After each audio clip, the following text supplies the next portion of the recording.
Bismillahirrahmanirrahim. Assalamualaikum warahmatullahi wabarakatuh.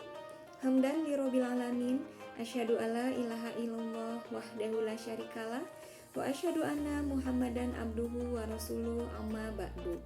Yang terhormat Bapak Kepala SMP Islam Bakti ASI, yang terhormat Bapak Ibu pendidik dan tenaga kependidikan SMP Islam Bakti ASI, yang terhormat Bapak Ibu orang tua siswa-siswi SMP Islam Bakti ASI dan anak-anakku semuanya, kelas 7, 8, dan 9 yang Ibu cintai serta Ibu banggakan. Alhamdulillah, segala puji hanya bagi Allah yang Maha Pengasih dan Maha Penyayang, yang membalas doa hamba-hambanya ketika kita berdoa dan selalu mengingatnya.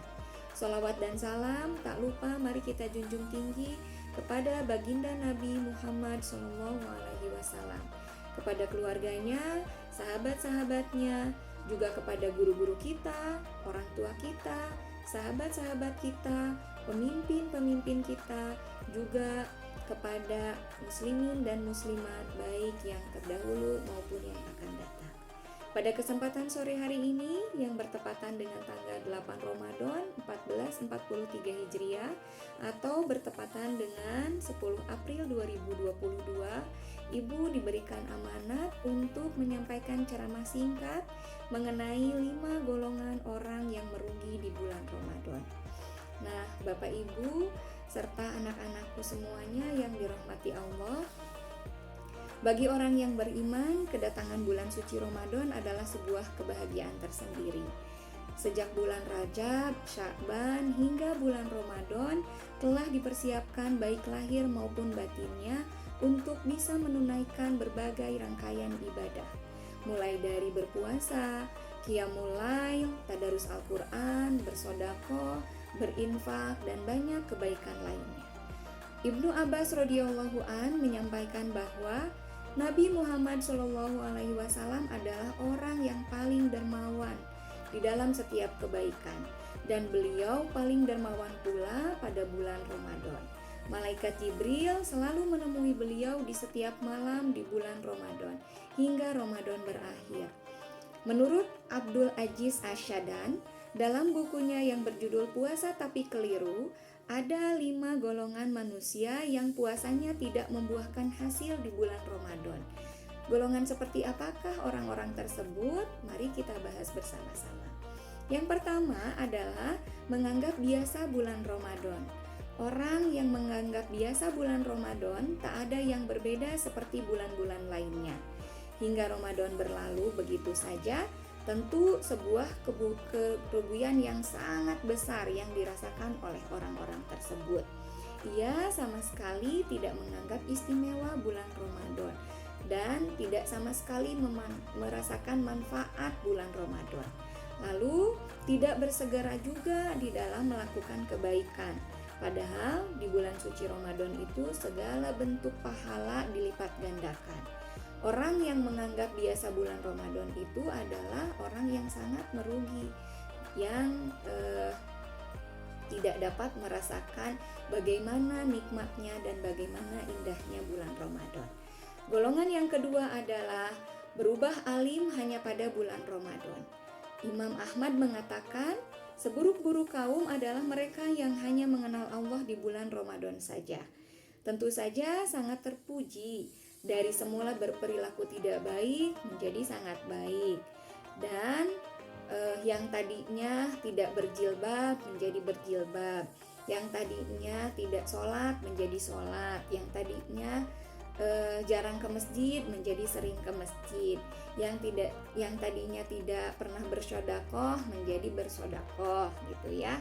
Nah, tapi sangat disayangkan, setelah Ramadan usai, semua kebaikan yang ia lakukan itu berubah. Artinya berubah di sini adalah tidak berjilbab. Setelah Ramadan berakhir itu jilbabnya dibuka kembali, tidak sholat, tidak pernah ke masjid lagi, tidak pernah berinfak lagi, tidak pernah bersedekah lagi, tadarus Al-Qur'annya ditinggalkan, dan banyak hal-hal yang ia lakukan di bulan Ramadan itu tidak dilakukan kembali. Nah, golongan-golongan orang seperti itu adalah orang yang merugi yang kedua di bulan Ramadan. Lalu yang ketiga adalah sebatas menahan lapar dan dahaga saja. Golongan ketiga adalah orang yang menahan perut dari makan dan minum saja. Ia tidak merasa bersalah dan berdosa ketika melakukan kemungkaran. Contoh kemungkaran seperti apa? Misalnya menggunjing, membicarakan orang lain, menfitnah, membuli misalnya, atau menghina. Nah, itu adalah perilaku-perilaku yang harus kita tinggalkan di bulan suci Ramadan, ya. Nah, malah di bulan suci Ramadan ini kita harus kul khairon aulitasmut, jagalah mulutmu, berkatalah yang baik atau diam gitu ya. Nah, Abu Hurairah mengatakan bahwa Rasulullah SAW bersabda, barang siapa tidak meninggalkan perkataan dan amalan dusta, maka Allah tidak butuh dengan makanan dan minuman yang ditinggalkannya atau puasa. Hadis riwayat Bukhari. Rasulullah SAW bersabda, puasa itu hanya meninggalkan makanan dan minuman. Akan tetapi puasa itu ialah meninggalkan perkataan sia-sia dan kotor. Hadis riwayat Ibnu Hibban. Lalu selanjutnya, golongan yang keempat adalah tidak memanfaatkan waktu di bulan Ramadan. Mereka yang memanfaatkan waktu Ramadannya hanya dengan tidur saja di siang hari dan malam harinya digunakan untuk hal-hal yang sia-sia, contohnya misalnya bermain game online. Nah, itu adalah orang-orang yang sangat-sangat merugi di bulan Ramadan. Seharusnya Ramadan itu adalah kita melakukan berbagai banyak kesibukan-kesibukan yang dapat yang dapat kita dapatkan pahala yang besar dengan kita melakukan hal tersebut. Contohnya sholat berjamaah, tadarus Al-Quran, tadabbur Al-Quran, banyak berzikir, banyak beristighfar, lalu bersedekah, berinfak, menolong sesama, membantu orang tua, dan banyak kebaikan lainnya. Nah, golongan yang kelima adalah tetap maksiat di bulan Ramadan. Golongan yang kelima ini adalah golongan yang terburuk bagi umat muslim. Mereka tidak mengenal Allah baik di bulan Ramadan maupun di bulan-bulan lainnya. Golongan ini tetap tidak menjalankan sholat dan puasa tanpa sebab apapun. Nah, itulah 5 golongan orang yang merugi di bulan Ramadan. Bapak Ibu beserta anak-anakku semuanya yang Ibu cintai serta Ibu banggakan. Lalu bulan Ramadan itu adalah bulan yang penuh dengan kebaikan dan ketakwaan kepada Allah Subhanahu wa taala. Maka kita harus berlomba-lomba untuk menjadi golongan orang-orang yang beruntung di bulan Ramadan. Bagaimana sih caranya supaya kita menjadi orang yang beruntung di bulan Ramadan? Yang pertama adalah puasa kita harus ditujukan hanya kepada Allah Subhanahu wa taala, bukan semata-mata disuruh oleh orang tua atau ikut-ikutan dengan yang lain.